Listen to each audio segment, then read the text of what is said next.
अब जरा दिमाग पर जोर डालिए और सोचिए कि निर्माण स्वामी ने नक्शा तो आवास में पास कराया, तो शायद उसको जरूरत होगी घर की, लेकिन ऐसा नहीं था।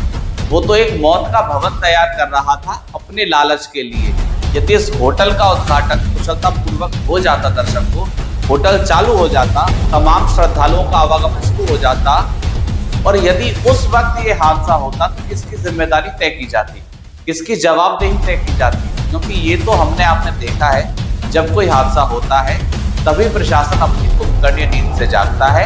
उससे पहले प्रशासन को अवगत भी कराया जाता है, लेकिन कोई ध्यान नहीं देता है। इस पूरे प्रकरण में जिलाधिकारी मथुरा चंद्र प्रकाश सिंह का कहना है कि बांके बिहारी की कृपा रही, कोई जनहानि नहीं हुई। ठाकुर बांके बिहारी जी की बहुत कृपा रही है कि कोई अनहोनी होने से बच गई है। लेकिन डीएम साहब, आपको और समस्त प्रशासनिक अधिकारियों को जो मासिक वेतन मिलता है वो बांके बिहारी जी की कृपा से नहीं, जनता के द्वारा दिए गए टैक्स से मिलता है। इसलिए बांके बिहारी जी के ऊपर तो प्रशासनिक व्यवस्था को नहीं छोड़ा जा सकता है। आप लोक सेवक हैं, आपकी जिम्मेदारी है प्राधिकरण को निर्देशित करें कि वो अपनी कार्यशैली में कोई कमी ना करे, लेकिन फिर भी ऐसा होता चला आ रहा है।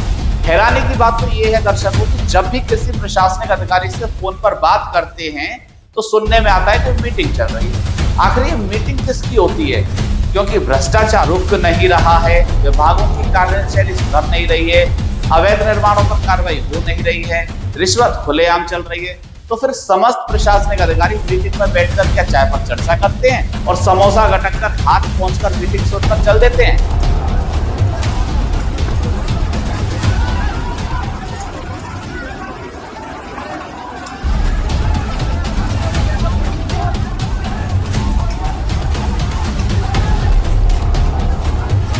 मथुरा के वृंदावन में 11 फरवरी को रुक्मणी विहार में एक नवनिर्मित 4 मंजिला सिद्धि विनायक होटल में उसके उद्घाटन के दिन ही अचानक आग लग गई, जिससे अफरा तफरी मच गई और एक महिला व 2 बच्चे झुलस गए, जिन्हें तुरंत अस्पताल में भर्ती कराया गया। जानकारी के अनुसार होटल का उद्घाटन कार्यक्रम चल रहा था और उस समय सैकड़ों लोग मौजूद थे।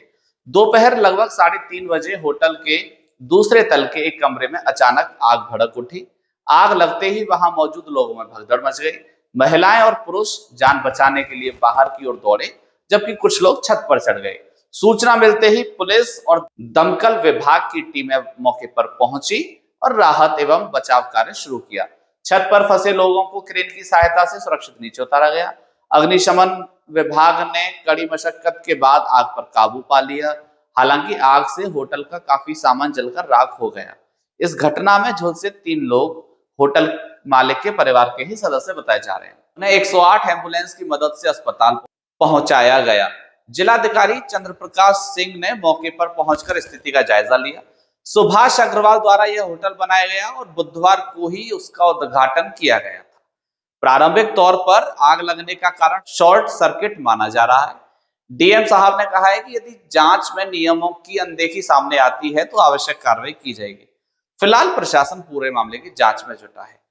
ये खबर आपने देखी होगी, पढ़ी होगी, लेकिन अब इस कहानी में एक नया मोड़ आ गया है। मथुरा वृंदावन विकास प्राधिकरण द्वारा 12 फरवरी को यानी आज होटल को सील कर दिया। अब बताइए ये क्या बात हुई?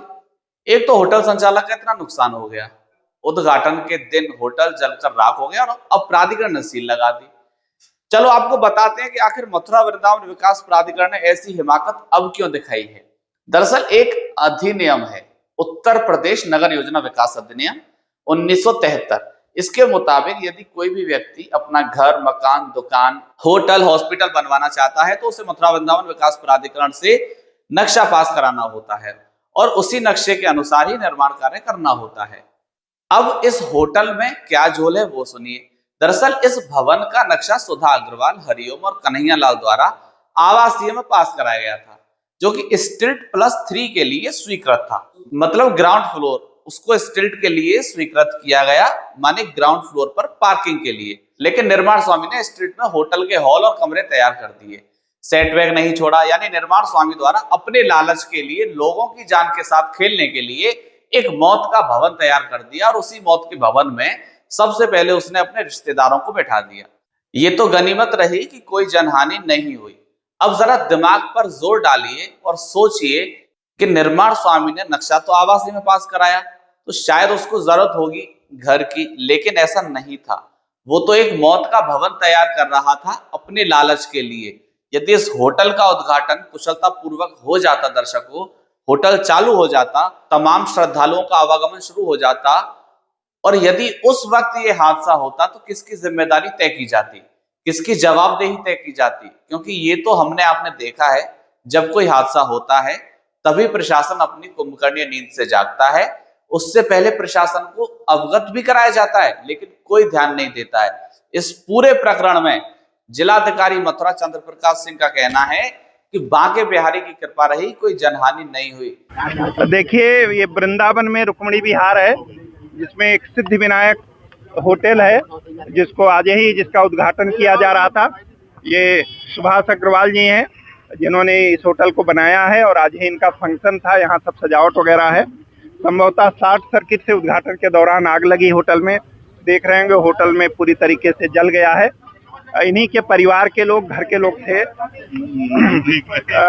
एक बच्चा हल्का सा झुलस गया है, और एक लेडी हैं जिनको थोड़ी चोट है। सभी खतरे से बाहर हैं। कई लोग फंसे हुए थे। फायर ब्रिगेड के लोग, हमारे पुलिस के अधिकारी और जवान, जिन्होंने बहुत ही मेहनत करके किसी भी अनहोनी को टाल दिया है। सारे लोग बचा लिए गए हैं, कोई जनहानि नहीं हुई है। इसकी पूरी जांच कराई जाएगी, क्योंकि आज ही इस होटल का उद्घाटन हो रहा था। कि सारे जो फॉर्मेलिटीज थी, सारे एनओसी थी कि नहीं थी, उसकी जांच कराएंगे। परंतु ठाकुर बांके बिहारी जी की बहुत कृपा रही है कि कोई अनहोनी होने से बच गई है।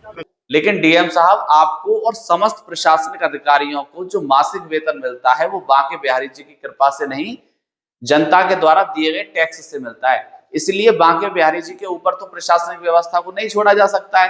आप लोक सेवक हैं, आपकी जिम्मेदारी है प्राधिकरण को निर्देशित करें कि वो अपनी कार्यशैली में कोई कमी ना करे, लेकिन फिर भी ऐसा होता चला आ रहा है। हैरानी की बात तो ये है दर्शकों कि जब भी किसी प्रशासनिक अधिकारी से फोन पर बात करते हैं तो सुनने में आता है कि मीटिंग चल रही है। आखिर ये मीटिंग किसकी होती है? क्योंकि भ्रष्टाचार रुक नहीं रहा है, विभागों की कार्यशैली सुधर नहीं रही है, अवैध निर्माणों पर कार्रवाई हो नहीं रही है, रिश्वत खुलेआम चल रही है, तो फिर समस्त प्रशासनिक अधिकारी मीटिंग में बैठकर क्या चाय पर चर्चा करते हैं और समोसा गटक कर हाथ पहुंचकर मीटिंग से उठकर चल देते हैं? अब सवाल ये है कि जब यह निर्माण चल रहा था तो मॉनिटरिंग की गई या नहीं? क्या निर्माण पर नजर रखी गई या नहीं? या नजर से ज्यादा नजराना भारी था, इसलिए नजर को हल्का कर दिया गया? या फिर निर्माण स्वामी ने निरीक्षण करने वाले संबंधित अभियंता को भ्रष्टाचार के संक्रमण से संक्रमित कर दिया? अब सवाल ये है, वृंदावन के अलग अलग क्षेत्रों में, रुक्मणी विहार में, मथुरा के अलग अलग क्षेत्रों में, अलग अलग इलाकों में लाखों की तादाद में इस तरीके के होटल और गेस्ट हाउस संचालित हैं, जो कि आवासीय के लिए अधिकृत हैं, और कुछ तो पूरी तरीके से अवैध हैं। लेकिन क्या प्राधिकरण की उपाध्यक्ष लक्ष्मी नागप्पन, सचिव आशीष कुमार सिंह इस अव्यवस्था को सुधार पाएंगे? क्या ऐसे और भी होटलों पर कार्रवाई की जाएगी? क्या ये जांच की जाएगी कि किसके कारण ये आवासीय भवन होटल में तब्दील हो गया? ये ऐसे सवाल हैं जिनका जवाब प्रशासनिक अधिकारियों को देना जरूरी है, प्राधिकरण के सचिव और उपाध्यक्ष को देना जरूरी है, और सबसे बड़ी बात, ऐसी अव्यवस्था को सुधारने की आवश्यकता है। ऐसे अवैध होटलों पर कार्रवाई करने की आवश्यकता है, जिससे कि इस प्रकार की घटनाओं को रोका जा सके। क्योंकि ऐसे होटलों में सीधे तौर पर जनता पहुंचती है, श्रद्धालुओं का आवागमन होता है, और यदि ऐसी घटना घटित होती है तो बड़ी जनहानि हो सकती है। इसलिए प्राधिकरण के सचिव और उपाध्यक्ष को इस ओर ध्यान देने की बहुत आवश्यकता है। अभी के लिए इतना ही। बाकी तमाम छोटी बड़ी खबरों के लिए आप हमारी वेबसाइट thetehlkakhbar.com पर विजिट कर सकते हैं। आप देख रहे थे द तहलका खबर। मेरा नाम है हेमेंद्र चौधरी। नमस्कार।